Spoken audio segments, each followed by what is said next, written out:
In June 2026, Switzerland is voting on something no other functioning democracy has tried, capping its population at 10 million. It sounds like population control. It's actually about the EU deal-breaking. If Swiss voters say yes, Brussels retaliates. If they say no, the far right claims they've been ignored. Either way, Switzerland loses something it can't get back. I'm David. Let's walk through exactly how a vote in a small country could reshape Europe.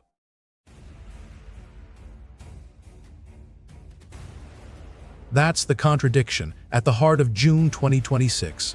Switzerland holds a binding referendum, a vote that becomes law if it passes on whether to cap population at 10 million. 10 million. It's not a policy suggestion, it becomes law. No functioning Western democracy has ever voted itself a strict demographic ceiling. Switzerland would be first. The reason it matters globally isn't the cap itself. It's what voting yes triggers. In 1999, Switzerland signed a deal with the EU guaranteeing free movement of workers across borders. Wiki, Switzerland. EU bilateral agreement, free movement, free movement. That deal unlocked Swiss access to the EU market and made the country what it is today. But the agreement has a trap buried in the fine print. If Switzerland unilaterally caps population, it automatically triggers what's called a guillotine clause. The EU doesn't negotiate.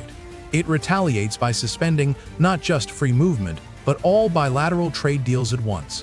Every single one. So the June vote is really asking, are we willing to break from Europe to seal our borders? The political momentum says yes. The economics say that's catastrophic. And that's before we even look at what's actually driving voters to this point.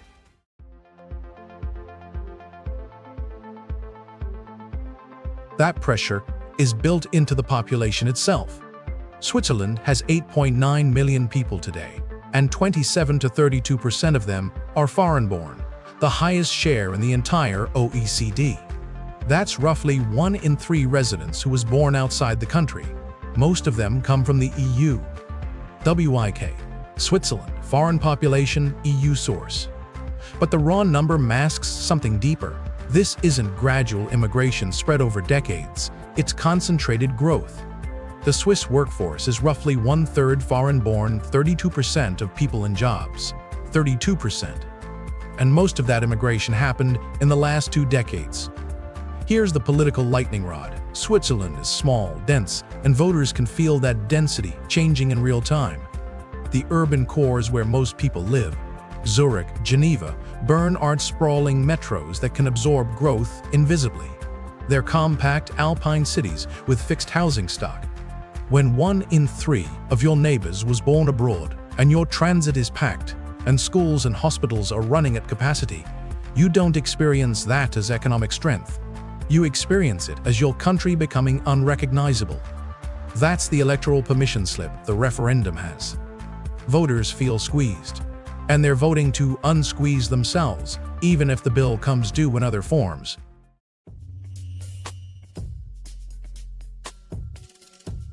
But squeezed by what, exactly?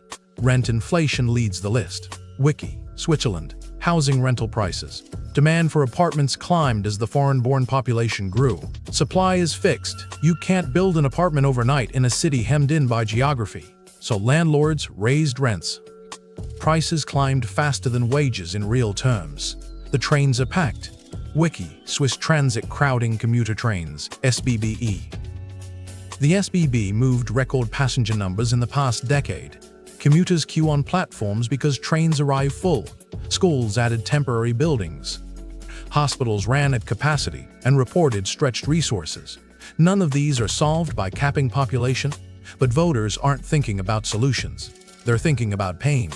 A Swiss voter in Zurich in 2026 is thinking, I waited 3 hours for an ER bed.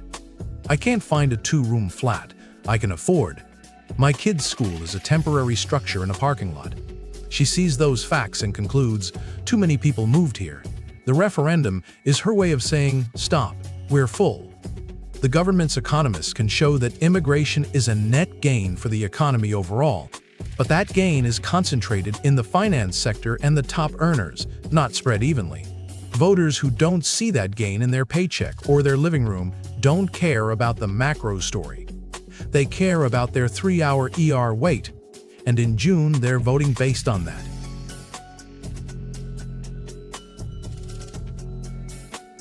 Now, here's the trap. The diagram shows what happens next. Watch. Switzerland votes yes on a cap. That triggers the automatic retaliation clause buried in the 1999 EU deal. The EU doesn't negotiate. It cuts free movement, and when one bilateral falls, they all cascade down. Research access, trade agreements, everything suspends at once. Switzerland goes from integrated to isolated in a single vote.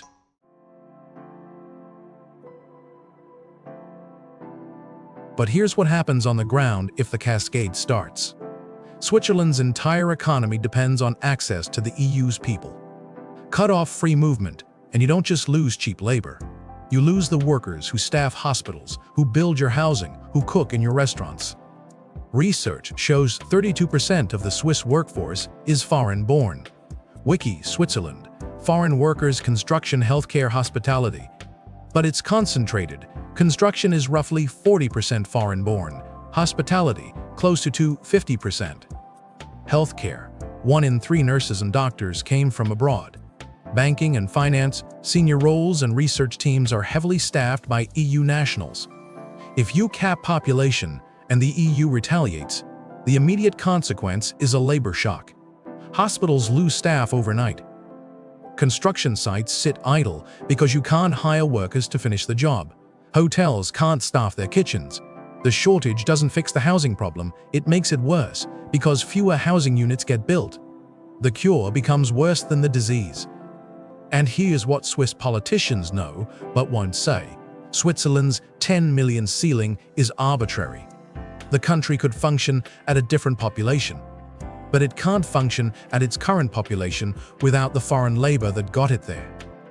The referendum, if it passes, doesn't close the doors, it closes the hospital, then lays off the janitors.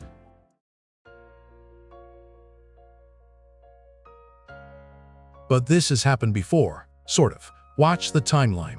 In 2014, the Swiss People's Party passed a mass immigration referendum with 50.3%, the barest majority. It called for strict population caps and immigration quotas. Voters said yes. Then, in 2016, lawmakers quietly stripped every quota provision out of the law. Why? Because the EU threatened retaliation, and the government blinked. Today's referendum asks, will that script repeat?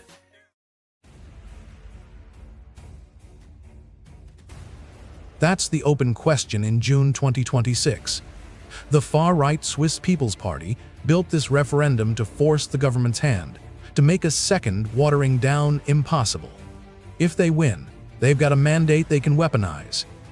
If they lose, they've got proof the government betrayed Switzerland's will to Brussels. But the bigger risk is Europe-wide. If Switzerland votes yes, anti-immigration parties in France, Italy, Austria, Hungary, and Poland would all point to Switzerland and say, see? A country voted to reclaim sovereignty from Brussels. We want to do that too. That's what EU analysts warned. And because the referendum is binding, voters can change the law themselves. The government can't negotiate it away. The guillotine clause triggers. Research access revoked. Trade deals suspended. Not by accident, by contract. That contract forces a choice Switzerland has avoided for 50 years, democracy or integration. Pick one.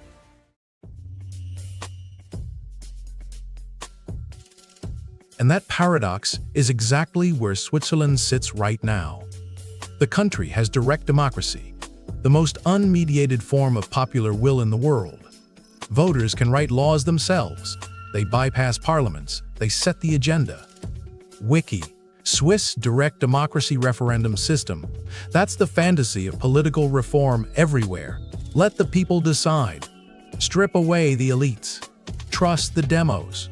Switzerland runs on that idea. But what happens when the people vote to undo a promise? That's the question the June referendum exposes. When you let citizens vote on everything, but you've also promised another country you'll do certain things. Those two forces collide. You can't have unlimited democratic will, binding international promises both. You have to choose one.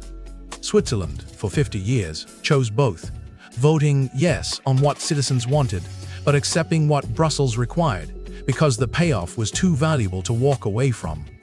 This vote tests that balance.